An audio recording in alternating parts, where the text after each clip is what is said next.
عثمانیوں کی بحری فوج کے بے تاج بادشاہ خیر الدین باربروسا کون تھے؟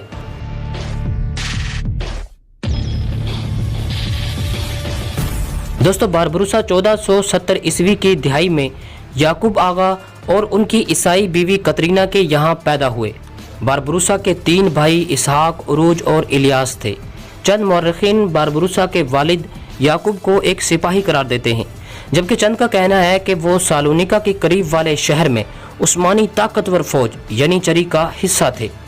شروع میں چاروں بھائیوں نے مشرقی بحیرہ روم میں تاجر، جہاز راں اور اس کے بعد قزاق کی حیثیت سے کام کیا، جہاں ان کا ٹکراؤ اکثر و بیشتر جزیرہ روہیڈس پر موجود سینٹ جانس کے نائٹ سے ہوتا تھا۔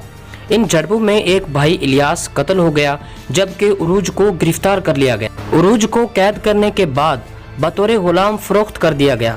وہ غلامی کی زندگی سے فرار حاصل کرنے میں کامیاب ہوا اور پہلے اٹلی، اس کے بعد مصر پہنچا، جہاں وہ مملوک سلطان غوری سے ملاقات میں کامیاب ہو گیا، جس نے عروج کو عیسائیوں کے زیر قبضہ بحیرہ روم کے جزائر پر حملے کے لیے ایک جہاز عطا کیا۔ 1505 عیسوی تک اس نے 3 مزید جہاز حاصل کر لیے اور جربا کے جزیرے پر چھاؤنی قائم کرنے میں کامیاب ہو گیا۔ 1504 سے 1510 کے دوران وہ اس وقت مشہور ہوا جب اس نے سقوط غرناطہ کے بعد عیسائیوں کے ہاتھوں اسپین سے نکالے گئے مسلمانوں کو شمالی افریقہ پہنچایا۔ ہسپانوی مسلمانوں سے اس کا سلوک اتنا اچھا تھا کہ وہ ان میں بابا عروج کے نام سے مشہور ہو گیا، اور یہی بابا عروج اسپین، اٹلی اور فرانس میں بگڑ کر باربروسا بن گیا۔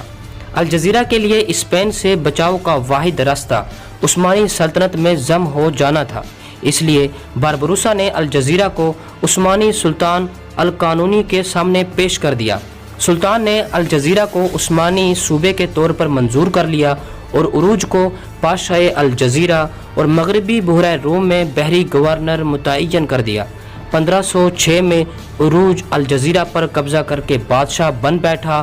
وہ دیگر شہروں پر بھی قبضہ کرنا چاہتا تھا، لیکن اس کی یہ خواہش ہی رہ گئی، کیونکہ 1518 میں مقامی رہنما کی غداری کے بعد اس کی مدد کے لیے آنے والے ہسپانوی افواج کے خلاف جنگ کے دوران اپنے بھائی اسحاق سمیت ہلاک ہو گیا، جبکہ اس وقت اس کی عمر 55 سال تھی۔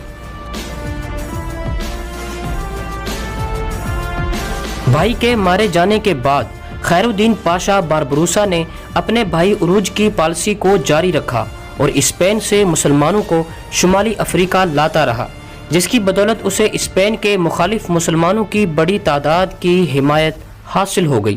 اس نے 1519 عیسوی میں الجزیرہ پر قبضے کی کوشش کرنے والی اسپین اور اٹلی کی مشترکہ فوج کو شکست دی۔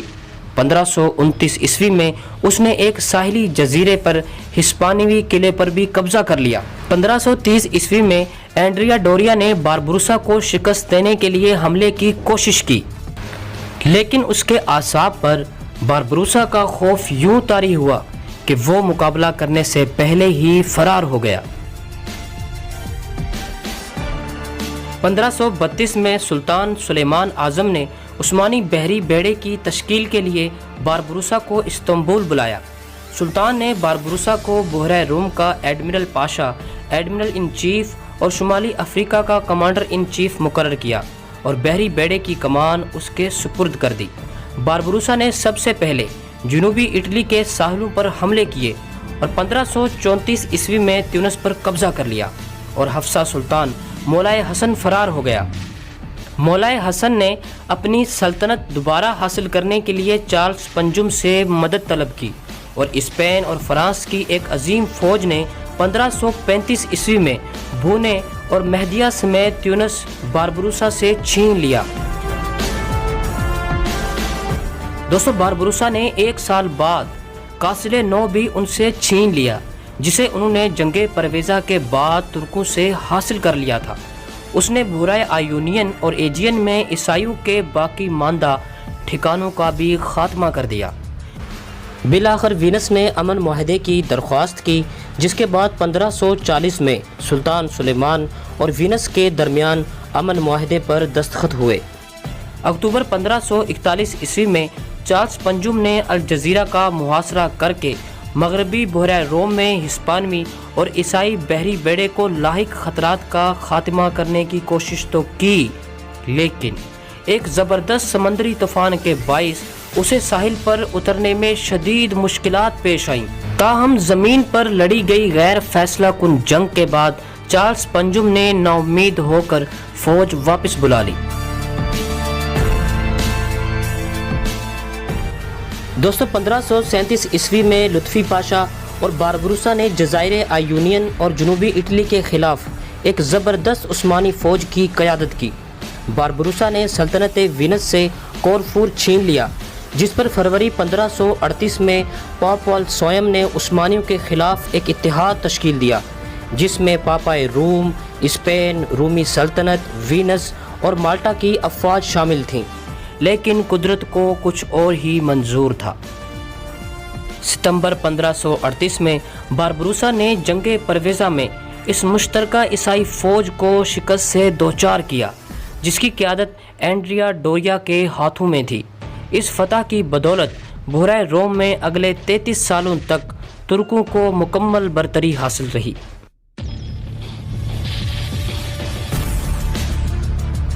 1543 میں باربروسا نے ایک عظیم بحری بیڑے کے ساتھ مغربی بحیرہ روم میں نئی مہمات کا آغاز کیا اور اٹلی اور اسپین کے جزائر اور ساحلی علاقوں پر حملے کیے۔ اس نے فرانسیسی ساحلی شہر نیس پر قبضہ کر لیا۔ اس نے اپنے بیڑے کے ہمراہ موسم سرما ٹولون میں گزارا اور اگلے موسم بہار میں اسپین اور اٹلی کے اتحادی بیڑے کو ایک مرتبہ پھر زبردست شکست دی اور ریاست ناپولی کے قلب تک حملے کیے۔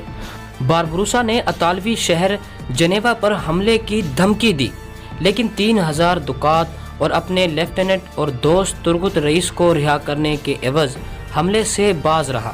ترگت 1540 عیسوی میں گرفتار ہونے کے بعد جنیوا میں قید تھا اور ایک جہاز پر غلام کے طور پر کام کر رہا تھا، اور اس کے بعد باربروسا نے جنوبی فرانس میں اسپین کے کئی حملوں کا بھرپور جواب دیا اور 1544 میں چارلس پنجم اور سلیمان اعظم کے درمیان معاہدے کے بعد استنبول پہنچ گیا۔ باربروسا 1544 میں استنبول میں سبکدوش ہو گیا اور الجزیرہ میں اس کے صاحبزادے حسن پاشا کو جانشین مقرر کیا گیا۔ اس نے اپنی سوانح حیات غزوات خیر الدین پاشا بھی تحریر کی، جو ہاتھ سے لکھی گئی 5 جلدوں پر مشتمل ہے۔ اس سوانح حیات کی جلدیں آج کل توپ کاپی محل اور جامعہ استنبول مسجد کے کتب خانے میں بھی موجود ہیں۔